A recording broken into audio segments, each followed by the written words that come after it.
The deafening roar of the Boeing 747's engines was muffled for Luna, a 28-year-old flight attendant with neatly tied brown hair and ambitions as high as the sky she crossed. As she checked passengers' seatbelts for her transatlantic flight from New York to London, a chilling sensation pierced her chest. The cabin lights flickered. In a flash, she saw it. The plane, twisted, metal groaning under a blood-gray sky. The thin air invaded her lungs. Despair froze her scream. Luna woke with a stark, cold sweat trickling down her temple. The artificial glow of the Boeing 747's cabin, en route to London, seemed more intense, almost mocking. Beside her, the gentle, professional voice of Tom, who had served Atlantic Air for over 20 years, sounded distant. "Everything all right, Luna? You look like you've seen a ghost." Luna, still breathless, shook her head, forcing a shaky smile. "Just a bad dream, Tom. Very vivid." But it wasn't just a dream. The image of the plane disintegrating, the wind howling in her ears, the smell of ozone and twisted metal, everything was imprinted on her mind with disturbing clarity. She felt the icy cold of altitude and the paralyzing terror of freefall, a sensation so real it made her tremble. Every slight vibration of the aircraft's floor, every creak from the overhead compartments as the attendants closed them, was an echo of the vision. The cabin's air conditioning, usually a comfort, now seemed to blow a ghostly wind. And the murmur of passengers, once reassuring in its routine, now sounded like a menacing whisper, an unconscious chorus of victims. Flight 713, cleared for takeoff from runway 32, JFK, announced the monotonous, authoritative voice of Captain Richard over the cabin intercom. Luna felt a shiver run down her spine that left her paralyzed. Runway 32. It was the same runway she had seen in her premonition, shrouded in a grayish mist that seemed to materialize before her eyes. She tried to control her breathing, her throat dry, as rough as sandpaper. Her eyes scanned the cabin, searching for any sign, any confirmation of her terrible vision, but everything seemed ordinary. What should she do? Tell Tom, or Captain Richard, that she had a premonition of an imminent disaster. They would consider her crazy, irresponsible. Her career, her life, everything was at stake. But what about the lives of the passengers, these trusting souls entrusted to her care? The responsibility weighed on her like a crushing rock. The plane began to move, slowly at first, the gentle rattling of the wheels on the runway barely perceptible. Then, gaining speed, the sound of the engines became a deafening roar that vibrated in her chest. Luna clenched her hands, her palms damp, almost translucent. She looked at the night sky through the small emergency door window. Stars twinkled indifferently, cold diamonds embedded in black velvet. The sky was clear, but her vision showed a storm, lightning, and twisted metal. Had it just been a nightmare, a product of her exhausted imagination? Her heart pounded erratically, a frantic beat against her ribs. She had to try. "Captain Richard, could I speak with you for a moment?" she said, her voice faltering, choked with fear, as soon as the plane reached cruising speed and the seatbelt sign was turned off. Richard, reading an electronic route map on his panel, looked at her, his brow furrowed in a sign of veiled impatience. "Yes, Luna? Is there a problem in the cabin?" Luna hesitated. How to begin such a bizarre conversation? I had a premonition," she began, and Richard's expression immediately hardened, his face becoming a mask of skepticism.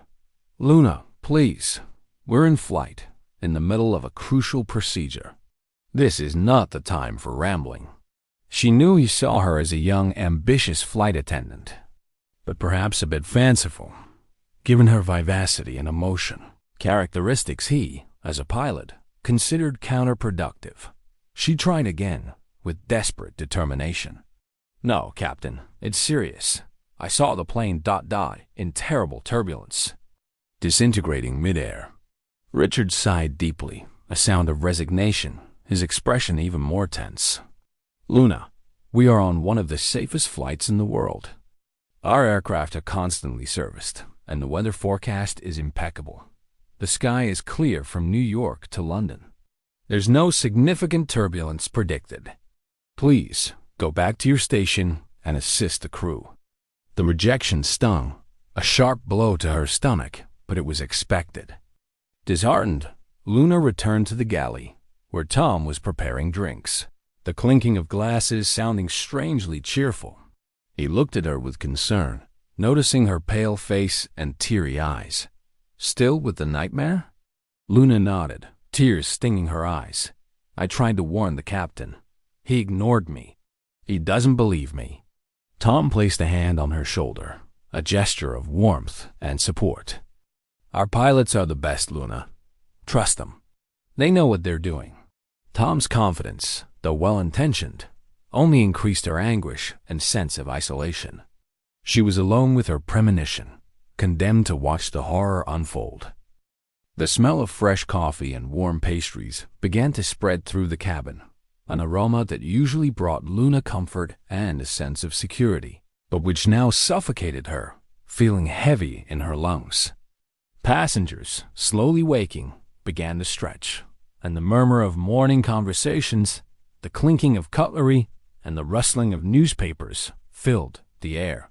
She forced herself to smile, to attend to requests for drinks and snacks, while every movement of the plane, every slight vibration, put her on high alert, her nerves frayed. With every slight jolt, even if imperceptible to other passengers accustomed to long flights, Luna felt an icy knot in her stomach, as if the abyss were pulling her down. The in-flight entertainment system displayed tranquil landscapes and light-hearted movies, a cruel irony that contrasted with the turmoil forming in her mind. She watched the sky through a passenger's window, searching for any sign of menacing clouds, any hint of a storm, but saw only the vast, harmless blue, dotted with a few white clouds like cotton candy on the horizon. Clara, sitting in seat 1-2 of Feo, a serious-faced woman with elegant glasses, called Luna over. "Excuse me, miss, could I get a cup of green tea, please? And an extra packet of honey, if you have it." Luna nodded, forcing a natural smile. As she served the tea, a slight sudden tilt of the plane caused the cup to slide in her hands, almost falling from the tray. Luna quickly caught it before the hot liquid spilled onto Clara's lap, averting a minor mishap. Clara barely noticed, immersed in her bright screen, typing furiously. But for Luna, it was another subtle reminder, a tremor in the fabric of reality. The vision of the crash, the way everything disintegrated, the feeling of losing control, it all came rushing back with full force. "You're a bit distracted today, Luna," Tom observed calmly. As she organized the service carts in the galley, her face pale and her movements slightly clumsy. "Sleepless nights? Or is the jet lag already getting to you?" She merely shrugged, forcing a yawn. "Maybe. The pressure of long flights. You know how it is, Tom. A lot of responsibility." The lie tasted bitter in her mouth, like ashes. She wanted to scream, to warn everyone about what was coming. But the words stuck in her throat, choked by the fear of being disbelieved, of being seen as insane. Hours dragged on, each minute a growing burden of apprehension. Luna constantly checked the monitors that showed altitude and speed, her mind calculating routes, searching for flaws, anything that could confirm or refute her vision. Everything seemed normal, the flight following its planned course. But normality was the perfect disguise for the imminent danger, a camouflage for the death she felt approaching. Dinner was served, and the smell of chicken and mashed potatoes filled the cabin, mingling with the aroma of wine and laughter. The passengers' conversations echoed, oblivious to her silent agony, trapped in their bubbles of tranquility and entertainment. Suddenly, a slight but noticeable turbulence shook the plane. Nothing major, the kind of gentle sway that experienced passengers barely notice, just a small rattling of the wings. But for Luna, it was like a punch to the gut. Her heart raced, beating like a panicked hummingbird. She gripped the service card, her knuckles white, the cold metal under her fingers. The image of the plane breaking apart came back with full force, vivid in her mind, the screams echoing in her inner ears. The cry she tried to suppress threatened to escape her throat. "Just an air pocket, Luna," Tom said calmly, noticing her exaggerated reaction, her pale face and wide eyes. "It happens frequently over the Atlantic. Nothing to worry about." Luna nodded, taking a deep breath, trying to compose herself, forcing her muscles to relax. But the premonition was so vivid, so real, so palpable. She couldn't ignore it. The danger wasn't in that air pocket, but in something much greater that was coming. The certainty of it was overwhelming. Luna decided she couldn't remain idle.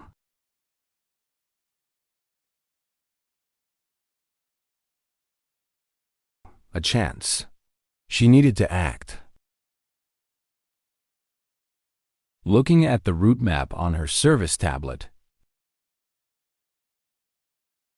near the eastern coast of Canada, a region frequently subject to unpredictable weather phenomena.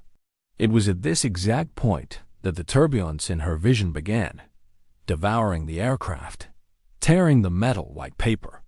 She needed to convince Captain Richard to alter the route, even by a few degrees, even if it seemed crazy to such a rational and methodical pilot. The idea was absurd, but fear propelled her. A pure adrenaline that urged her to fight against the inevitable. She waited for the moment when Richard would be least busy, in one of his few calm moments between flight checks. "Captain," she said, her voice firmer this time, a tone of veiled urgency. "I know it sounds crazy. I know it might sound irrational, but please consider a slight change in route. My intuition tells me there's something wrong with the current route. I feel an anomaly." Richard, visibly impatient with Luna's persistence, responded with a tone that bordered on irritation. "Luna, I've told you, the route has been calculated based on the latest weather conditions and air traffic data. We can't just change the route because of a premonition. This affects fuel consumption, flight time,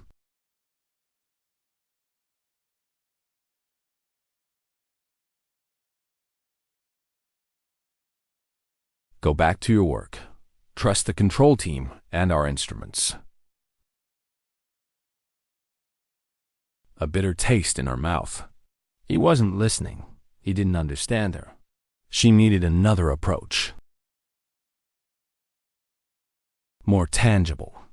While observing Captain Richard review his instruments, Luna noticed that the navigation system had a small calibration error, something an experienced pilot would quickly detect, but that 1/1000th of a degree could, perhaps, be used as a pretext.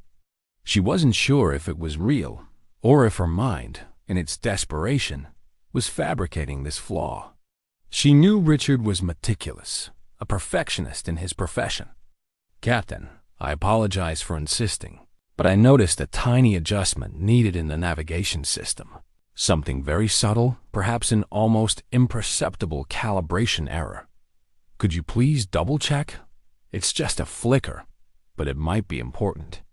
Richard, though annoyed by her persistence, was a pilot who valued precision and safety above all else.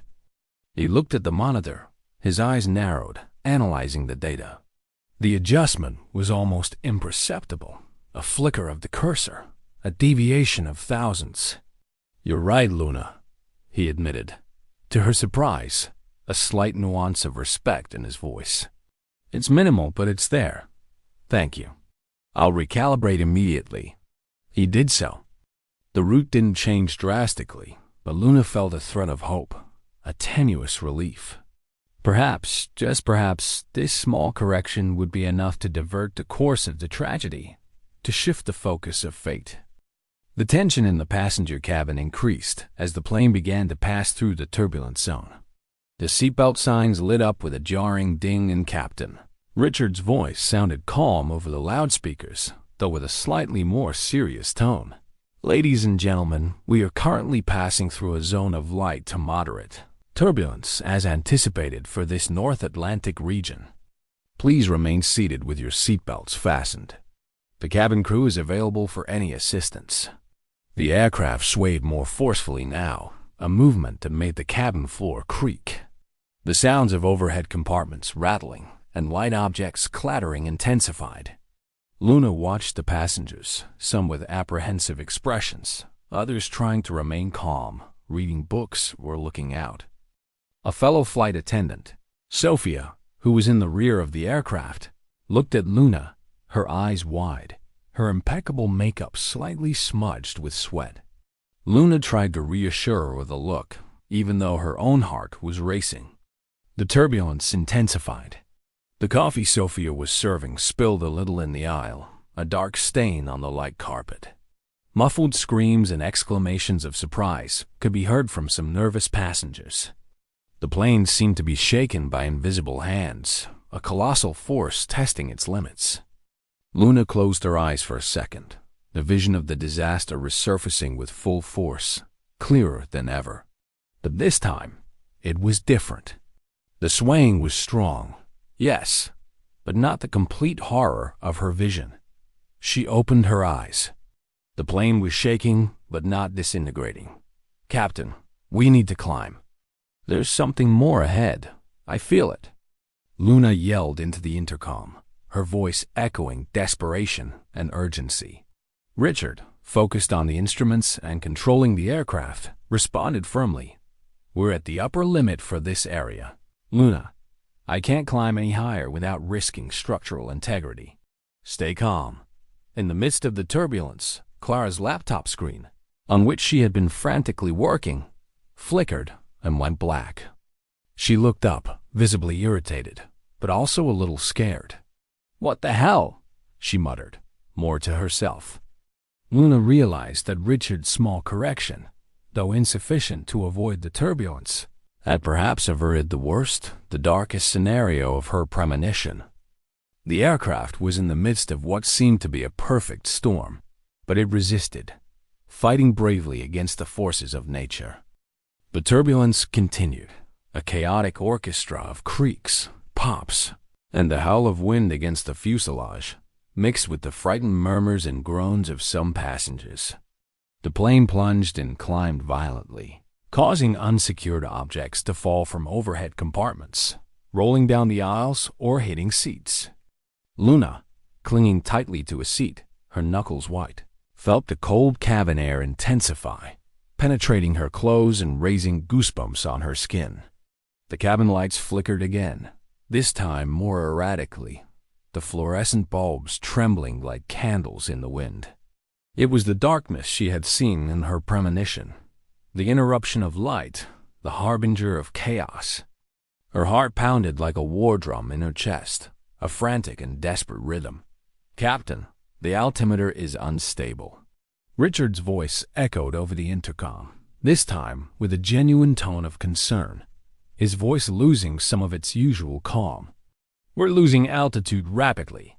I can't stabilize it." The news hit Luna like lightning, the electricity of fear coursing through her body. This was it. Freefall.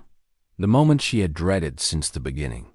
She saw Sophia, in the back of the aircraft, trying to reassure passengers with a forced smile, but her pale, almost translucent face and wide eyes betrayed the terror that consumed her. Tom, who was near the cockpit, tried to communicate with Richard, but static filled the radio, the pilot's voice becoming an incomprehensible noise. The plane plunged harder, a vacuum in Luna's stomach, the sensation of freefall intensifying. A loose carry-on bag flew across the cabin, hitting an empty seat with a dull thud, an explosion of objects.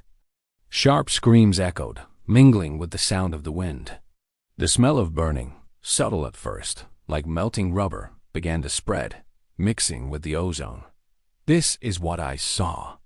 It's real," Luna yelled to herself, feeling paralyzing terror seize every fiber of her being. She closed her eyes for an instant, but the images of the premonition superimposed themselves on reality, more vivid, more terrifying. The plane breaking apart, the desperate screams, the vacuum. Suddenly, a deafening crash. Not from disintegration, but as if something had violently collided with the fuselage, a dry, metallic impact. The plane violently swerved to the right, a frightening lurch that threw passengers against their seatbelts. Oxygen masks dropped from the compartments, dangling precariously, some tangling in passengers' hair. Panic was widespread, and crying and prayers intensified. Emergency. Partial control loss. Loss of power in the left engine. Richard yelled into the intercom, his voice tense, now without his usual calm. We're trying to regain control, but the stabilization system is affected. The landing gear might be compromised. Luna forced herself to act, adrenaline propelling her. She grabbed an emergency oxygen cylinder and crawled to Clara, who had her mask on but seemed to be in shock, her eyes fixed on nothing. Breathe deeply, Clara. Stay calm. We need to be strong. She tried to help passengers correctly put on their masks, her own hand trembling uncontrollably. The plane seemed like a toy in the hands of an invisible force, a sea monster shaking it mercilessly. Altitude alarms blared incessantly, a deafening beep that hammered in her head. The cold was almost unbearable, a freezing air entering through the cracks, and the smell of burning ozone was strong, mixing with the metallic odor. With every vibration, Luna felt death, once a distant premonition, now a cold, real presence embracing her, its icy breath on her neck. She thought of her parents in Ohio, the house she was saving to buy in a quiet suburb, the dream she had of a normal life, all fading away. Emergency landing. We are seeking the nearest airport, a small regional airport in Newfoundland. Richard's voice, now more urgent, almost a shout, echoed through the cabin. Brace for impact. Follow the crew's instructions. An airport? Luna's vision was of mid-air disintegration, of explosion and wreckage. An emergency landing was different. It was a chance, but still terrifying, with chances of going wrong. She clung to a support, her eyes fixed on the emergency exit door, preparing for the worst, but with hope ignited. The turbulence was so severe that it was difficult to even stand. The wings seemed to flex beyond what was safe, groaning in protest. The roar of the wind outside was deafening, a primal scream from nature. Luna watched as passengers and crew were attended to by the rapidly arriving emergency teams. Ambulances and fire trucks, with their flashing blue and red lights, surrounded the crashed plane, their sirens echoing in the damp, cold Newfoundland mist. The smell of fuel and burning rubber hung in the air, mixing with the freshness of the nearby ocean. With each new unharmed passenger's face she saw, a wave of relief washed over her, cleansing some of the recent terror. She had fought against fate, and apparently she had won. A paramedic approached Luna, a man with a kind face and tired eyes, offering a thermal blanket and a steaming cup of hot tea. You were incredible, miss. Your cabin crew, and you acted like heroes. Many would have panicked. Luna merely nodded, feeling her body heavy with exhaustion and her mind still processing the adrenaline coursing through her veins. As she moved away from the plane, walking towards the makeshift triage area, one of the firefighters searching through the wreckage caught her attention, his voice slightly muffled by his helmet. "Excuse me, miss. Is this your bag?" It was among the wreckage, near the emergency door, thrown out on impact. He held a small carry-on bag, familiarly hers, a little dirty with mud and soot but intact. Luna took it, grateful to have recovered her belongings amidst the chaos. "Yes, it's mine. Thank you very much for retrieving it." She unzipped it, checking if anything had been damaged in the impact. Her clothes were crumpled but intact. Her tablet, her favorite book. And then something hard and cold touched her hand, hidden beneath a pile of t-shirts and uniforms. At the bottom of the bag, there was an object she didn't remember putting there, nor ever seeing before. It was an amulet, a small oxidized metal owl with dark, opaque stone eyes. Strange. She didn't have an amulet, and certainly not one so old and peculiar. When she picked up the object, she felt an inexplicable cold, a shiver that ran down her spine. The owl was cold to the touch, a cold that seemed to penetrate her bones, radiating an icy aura. It was the same cold she had felt in her premonition. Death's icy embrace, now materialized in her hands. Luna tried to remember where it could have come from. Perhaps an old gift from a relative that she had forgotten? But no, she never liked trinkets, and her family never gave her anything like this. The owl looked ancient, perhaps a relic, with a design that was not modern. However, she felt a strange energy emanating from it, something heavy and ancient. A paramedic approached again, his voice calm and professional. "Miss, we need you to come in for a full medical evaluation. You may have suffered a mild concussion, even if you don't show severe symptoms." Luna nodded, still holding the owl, the object's weight strangely dense in her hand, almost an anchor. As she walked towards the makeshift medical tent, the rain began to thicken, turning into a chilling downpour. The strong Newfoundland wind whipped at her face, chilling her skin. She stumbled slightly in a puddle of mud, feeling her knee protest. The owl slipped from her numb fingers, falling to the muddy ground with a muffled thud. She bent down to pick it up, feeling an intense shiver when her fingers touched the cold metal. That cold again, more intense than ever. The moment her fingers touched the amulet, a flash of white light blinded her. It wasn't lightning, but something more intense, pure, coming from the owl itself, which seemed to vibrate. She felt a sharp pang in her heart, like an electric shock, and numbness spread through her body. The air around her seemed to thin. The sound of the rain turned into a distant hum, and the flashing lights of the sirens disappeared into a blur. The ground beneath her feet seemed to open up, swallowing her. Luna felt no pain, only a feeling of exhilarating lightness, as if she were floating upwards, higher and higher. Her eyes widened. Before her, the plane, once a smoking wreck, now seemed miniature. Newfoundland Airport shrunk beneath her, its lights becoming distant points, and the clouds stretched below, a white, dense sea. She was rising, in a silent and inevitable ascent. There was no sound, only a profound stillness. There was no fear, only a strange acceptance, a serene understanding. The owl, still on the ground, seemed to glow faintly in the growing darkness of the night, its stone eyes seeming to reflect the light of a distant sky. Fate could not be cheated, not completely. The aircraft survived, the passengers were saved, but the web of fate was intricate, its threads intertwined in unexpected ways. Death had not arrived in the sky, as Luna had predicted, but waited patiently on land, disguised as a forgotten object, a last loose thread in her suitcase, an ancient amulet. Luna's last boarding was, after all, on a journey beyond the reach of any plane, a silent departure to an unknown place.